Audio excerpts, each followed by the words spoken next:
যখন সাহরি খাইতে উঠবেন, সাহরি খাওয়ার পর ফজরের আজানের আগে আপনি 10 মিনিট 5 মিনিট একটু আল্লাহর কাছে কেবলামুখী হয়ে হাত তুলে রুমের লাইটটা বন্ধ করে একটু আল্লাহর সাথে কথা বলবেন।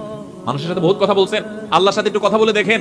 আল্লাহর সাথে কথা বলার স্বাদ আছে ভাই, অনেকে জীবনে একবারও এই স্বাদ পান নাই। একটু কথা বলে দেখেন, ভোর রাতে সাহরি খেতে উঠলে 10টা মিনিট একটু হাত তুলে কথা বলেন। কিভাবে কথা বলবেন? কথা বলবেন এইভাবে, ও আল্লাহ, কত গুনাহ আমি করেছি, কত পাপাচার আমি করেছি, মরতে আমার হবে, তোমার কাছে যাওয়া আমার লাগবে আল্লাহ। শয়তানের প্ররোচনা করেছি, এই রমজান মাস তুমি কত মানুষকে মাফ করে দাও। নবী করিম সাল্লাল্লাহু আলাইহি ওয়াসাল্লাম বলেছেন, ওয়ালিল্লাহি মুতাকাউ মিনান নার ওয়া যালিকা ফি কুল্লি লাইলা। রমজানের প্রত্যেক রাতে আল্লাহ তাআলা অনেক মানুষকে সাধারণ ক্ষমা ঘোষণা করে দেন, যে যাও অমুক অমুক অমুক অমুক, যাও তোমাদেরকে মাফ করে দেওয়া হলো, জাহান্নাম থেকে মুক্ত ঘোষণা করে দেওয়া হলো। আল্লাহ কত মানুষকে আপনি সাধারণ ক্ষমা করে দিবেন।